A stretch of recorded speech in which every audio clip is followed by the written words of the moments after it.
Où trouver tous les produits 100% Outre-mer? Chez Tropique Marché à Saint-Ouen. Les fruits et légumes et toutes les spécialités salées et sucrées servies avec bonne humeur par une équipe exclusivement ultramarine. Retrouvez l'ambiance et le goût du pays chez Tropique Marché à Saint-Ouen-sur-Seine et sur tropiquemarché.com. Guadeloupe, actualité. Je vis là où tu pars en vacances, plage, rivière, activités terrestres et nautiques. Ça y est, le comité du tourisme lance son application Hello Guadeloupe à destination des touristes mais aussi des locaux. Une conférence de presse s'est déroulée aujourd'hui au parc d'activités de Dotemar. À l'occasion, les professionnels du tourisme ont pu échanger autour de cette pépite numérique, mettant en avant notre joli et beau papillon. Direction Sable Fin et Sarbicoco avec Michel Depape. Nous sommes ici dans le siège, au siège du comité du tourisme des îles de Guadeloupe, plus singulièrement dans les îles de Guadeloupe, ici à Dotemar, et nous sommes là pour la conférence de presse pour le lancement de l'application Hello Guadeloupe, qui s'avère être l'application officielle de la destination à l'usage des touristes, mais aussi des locaux, afin de promouvoir notre destination et d'avoir un compagnon immersif sur la destination qui va accompagner tout au long du séjour les touristes qui vont nous visiter, mais aussi les locaux qui vont pouvoir garder l'application et bénéficier d'offres exclusives pour pouvoir jouir pleinement de notre archipel, de notre magnifique archipel que sont les îles de Guadeloupe.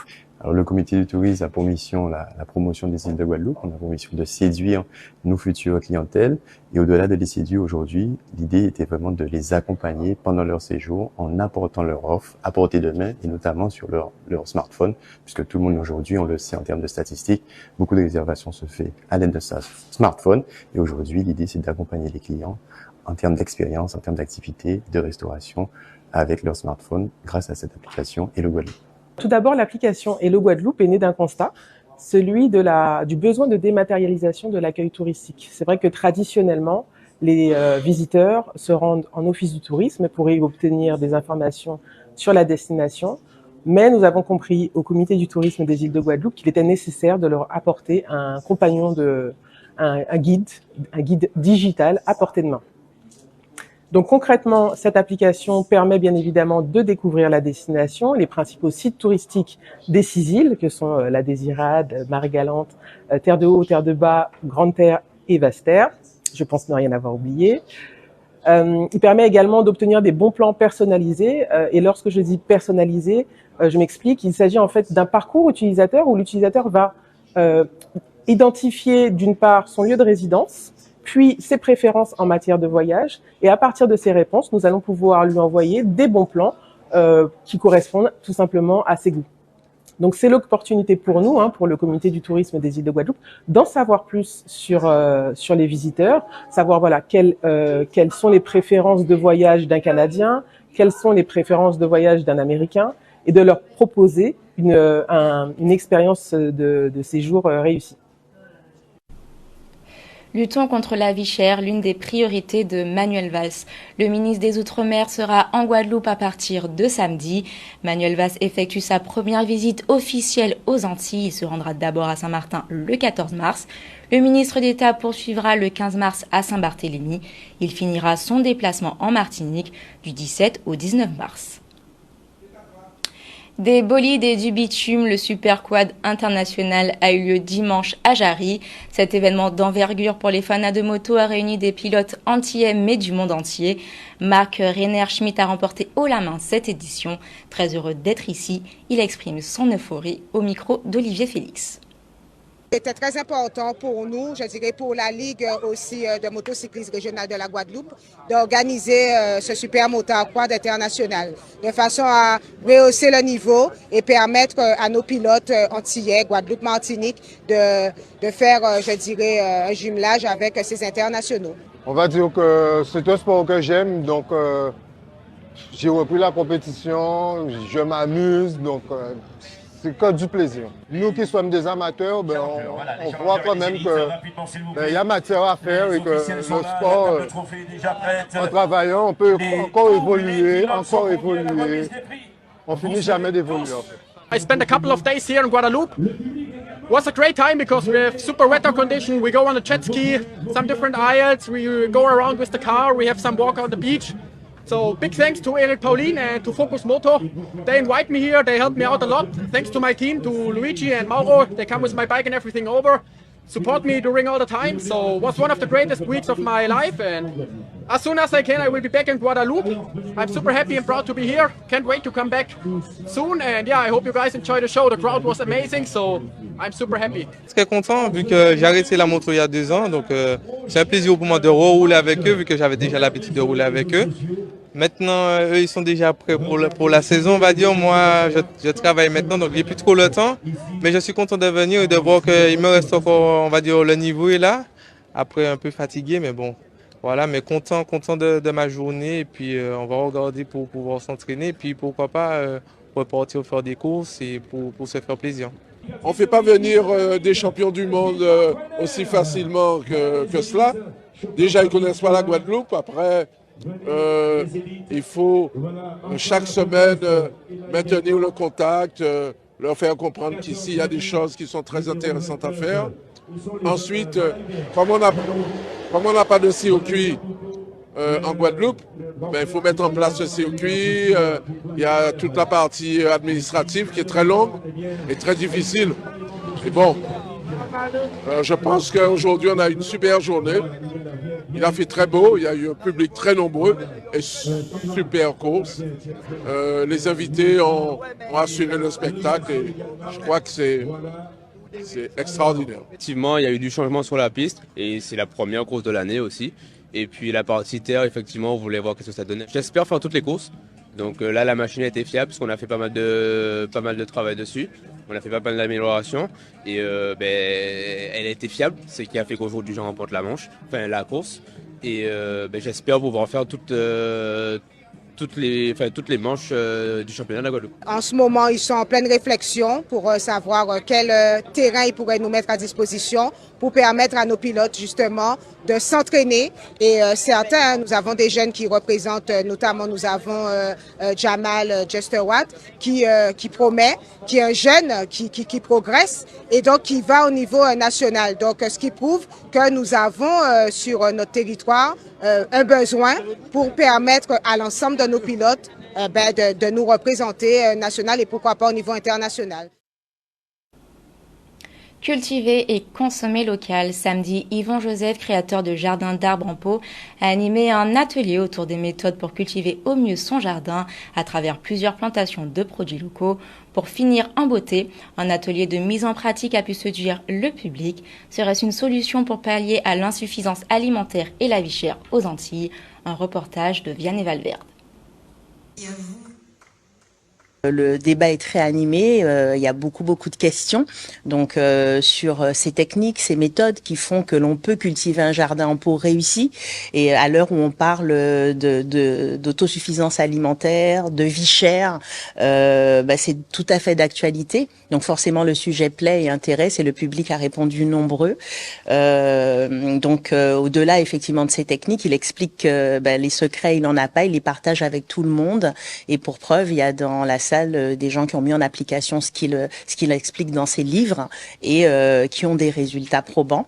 Et nous allons poursuivre tout de suite après par une conférence, par une mise en pratique, donc un atelier où on va pouvoir mettre en pratique tout ce qu'il a expliqué. Disons que la plantation en pot, il y a des règles. En fait, on va pas prendre une plante et dire que on va le mettre dans un pot et puis ça va le faire. Donc il y a minimum quelques règles à respecter. C'est-à-dire le volume du pot. Pour la majorité des arbres fruitiers que nous avons dans ce pays, c'est 90 litres. Et pour le substrat qui est divisé même en 4 substrats différents, c'est-à-dire la terre, du sable, du terreau, la perlite et du sable de carrière. Donc c'est ce mélange-là qui est vraiment la colonne vertébrale de la plantation en pot et c'est ce qui va permettre effectivement déjà de démarrer dans de très très bonnes conditions pour la plantation en pot. J'ai posé la question parce que j'avais 2 soucis. J'avais un souci avec les Christophines. Donc il m'a donné la solution, il faut que le bas, là, les fesses soient fondues. Et puis pour les giromons, apparemment il faut apporter de l'humidité, donc je vais réessayer. Après la théorie, donc ils ont pu voir de belles images, voir comment c'était un jardin en pot. Maintenant, là, je vais vraiment faire la pratique. Justement, c'est le complément. Et puis j'espère que ils vont pouvoir effectivement avoir tous les éléments en main pour réussir leur plantation en pot. C'est super intéressant par les temps qui courent. On a de moins en moins d'argent. Et puis ça coûte de plus en plus cher. Et puis c'est quand même intéressant de pouvoir manger enfin, consommer ce qu'on a produit soi-même. Voilà, c'est surtout ça. Quand la nature reprend ses droits, pour la 3e édition, le séminaire des milieux aquatiques et prévention des risques inondations a souhaité nous sensibiliser aux événements climatiques concernant nos territoires. En partenariat avec la direction de l'environnement, la région et l'office de l'eau, des ateliers sur le thème ont été proposés lors de ces échanges. Objectif, impliquer de plus en plus notre population face aux risques naturels, un sujet de Charlie Dagonia.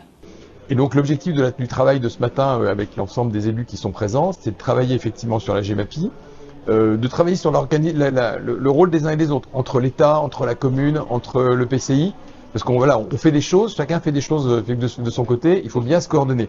Pourquoi c'est important ? Parce que parfois on a l'impression qu'on apporte une réponse immédiate à une solution. Vous avez un pont qui est entravé ou un tablier de pont qui est entravé, où il y avait une buse qui est bouchée. On va déboucher, on va faire d'un enrochement, etc. Et on se rend compte qu'une réponse ponctuelle, rapide, n'est pas la bonne solution, parce qu'on accélère le débit du cours d'eau, parce qu'effectivement on règle un problème en aval, mais le problème en amont plutôt, et le problème en aval va s'accélérer ou va s'aggraver, etc. Et donc la GEMAPI ou la gestion des cours d'eau, c'est quelque chose de compliqué, qui demande que tout le monde effectivement réfléchisse ensemble. Voilà. Alors il s'agit par exemple de créer dans la maison des zones refuges en cas de catastrophe naturelle, et de pouvoir avoir un point d'évacuation par le toit, c'est de pouvoir mettre en sécurité la personne, c'est-à-dire les prises électriques qui sont à même le sol, de faire mettre au moins à 2 mètres, à 1,50 m à hauteur d'homme, pour que la personne ne soit pas, comment dire, c'est de mettre en place des bateaux d'eau, des barreaux d'eau, donc pour pouvoir bloquer quelque part l'eau. Donc c'est une série de mesures, et c'est financé pour tous les ménages, donc pour tous les ménages, pour les entreprises aussi. Et donc c'est une aide, c'est un accompagnement volontaire, gratuit, mis à la disposition de la population, et pour pouvoir lutter. Il s'agit de bien réfléchir sur la question, de prendre en compte des réalités, de prendre en compte surtout des expériences de vécu difficiles, et surtout d'anticiper. C'est ça la nécessité. Alors le problème de la responsabilité se pose, parce que nous savons très bien que les responsabilités ont été difficiles à bien déterminer entre la commune, entre l'État, la DA, etc. Il y a un souci concernant ça, donc la clarification est nécessaire, mais il est surtout nécessaire qu'on se mette d'accord sur comment éviter des risques, et donc anticiper sur éventuellement les situations qui seront difficiles à gérer si on n'a pas réfléchi auparavant.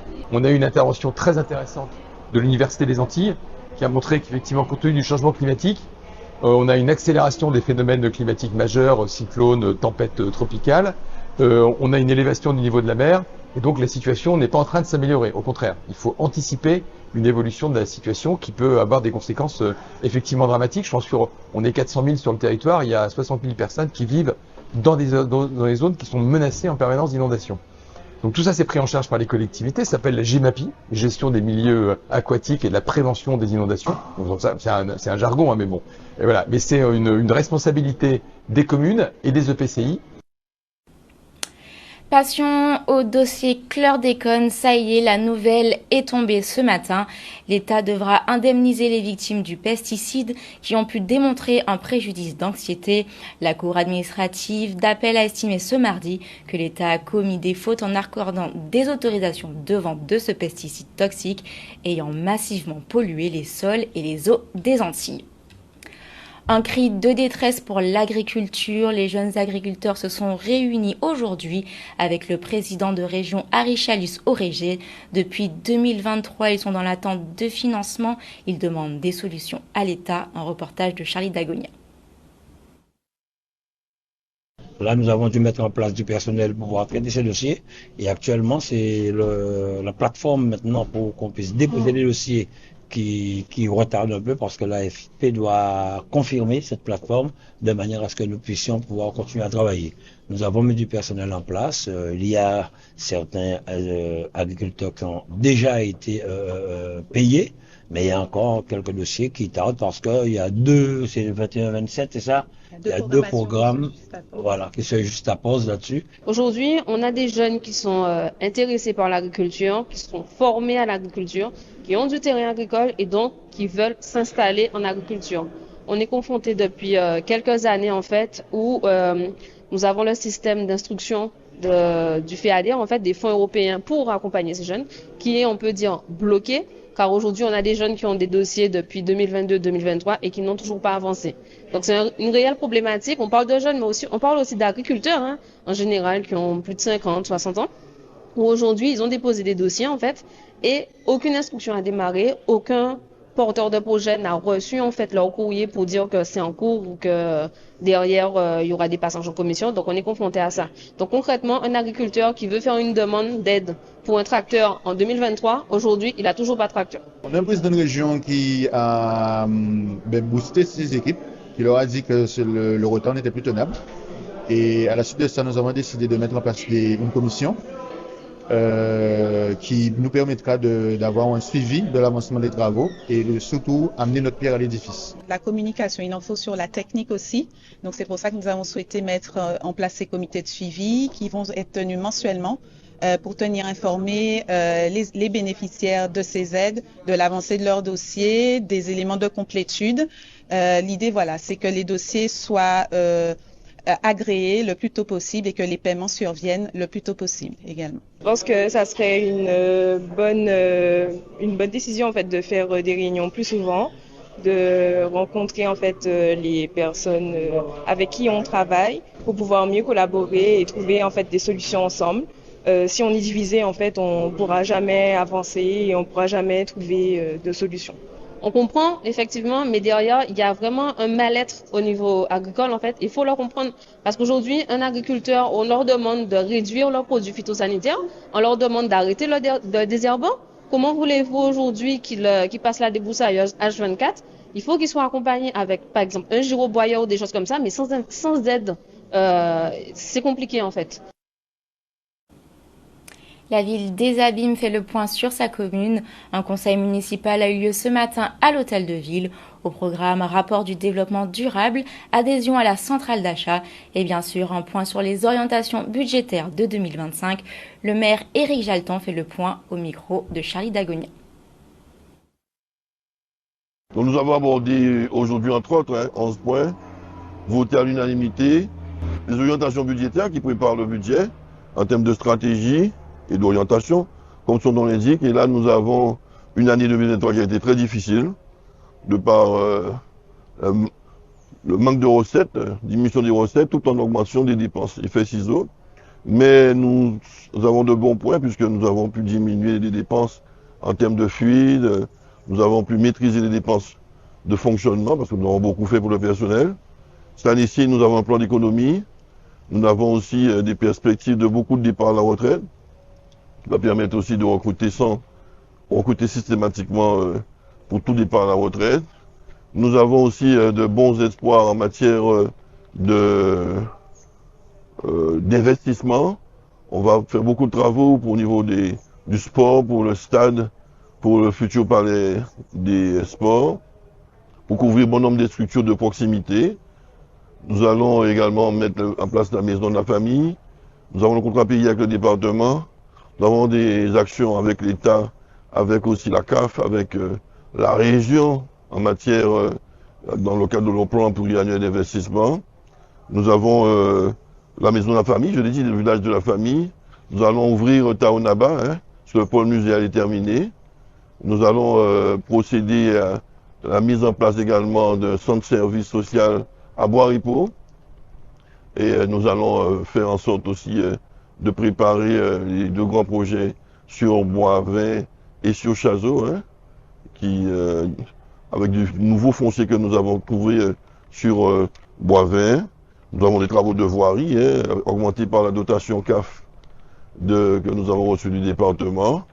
Et nous allons continuer la modernisation de l'éclairage public, avec un éclairage moderne, économique et de qualité.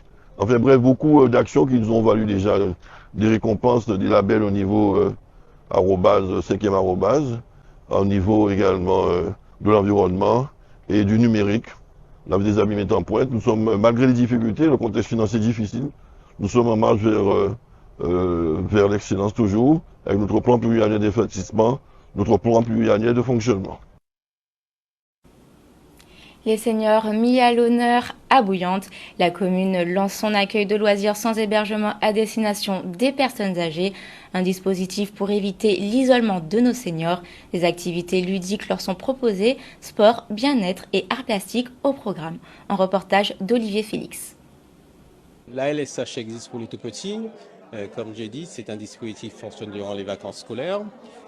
Et nos aînés, elles sont de plus en plus isolées, elles sont seules, et donc ça nous est paru normal qu'on puisse mettre un dispositif similaire, de manière à créer les conditions pour qu'elles sortent de chez elles, qu'elles se retrouvent avec du monde, qu'elles fassent des activités, et que ça renforce la cohésion.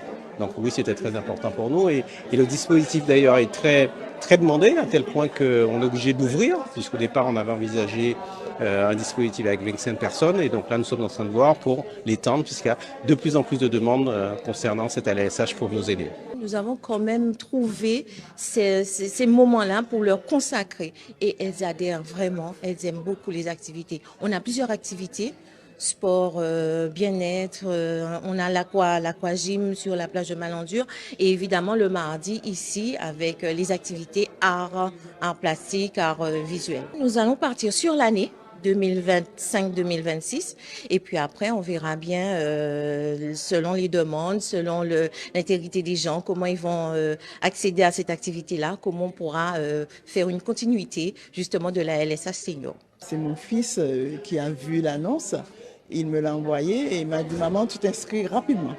Et je me suis inscrite, et quand je suis venue la première fois, j'ai trouvé que c'était super, ça fait du bien. On se retrouve entre personnes du même âge, on partage les mêmes choses, et puis ça nous empêche de rester dans la maison. C'est une très bonne chose. Ça a été une très bonne initiative. D'ailleurs, quand je suis arrivée, j'ai félicité les gens qui étaient à la tête de cette initiative. Nous avons sollicité les hommes, mais qui sont un peu plus timides et moins vis-à-vis des activités que nous proposons. Donc du coup, on s'est dit que ça, c'est un travail à faire prochainement pour pouvoir les inviter à venir, mais on va leur proposer autre chose que tout ce qui est art visuel. La ville prend en charge en 80% du coût total de la dépense, et il y a une contribution symbolique de la part des bénéficiaires. Malgré les efforts qui sont faits par le Grand Sud Caraïbes, les déplacements restent quand même difficiles pour nos aînés, puisque les aînés se situent essentiellement sur des parties très hautes de Bouillante. Leurs maisons ne sont pas forcément accessibles et sont parfois un petit peu éloignées des réseaux de transport existants. Ça, c'est une première chose. La deuxième chose, c'est que le réseau de transport il est payant, puisque nous sommes en train d'essayer de mettre en place la gratuité des transports pour certaines catégories de personnes sur le territoire. Mais en attendant, il nous a paru nécessaire de faire l'acquisition d'un bus qui sera dédié exclusivement aux aînés pour participer au dispositif qu'on met à leur disposition pour créer de l'activité, de la cohésion sur notre territoire. Outremernews.fr, le site de l'actualité Outre-mer, 24 heures sur 24 et 7 jours sur 7. Retrouvez la chaîne Outremer News sur YouTube.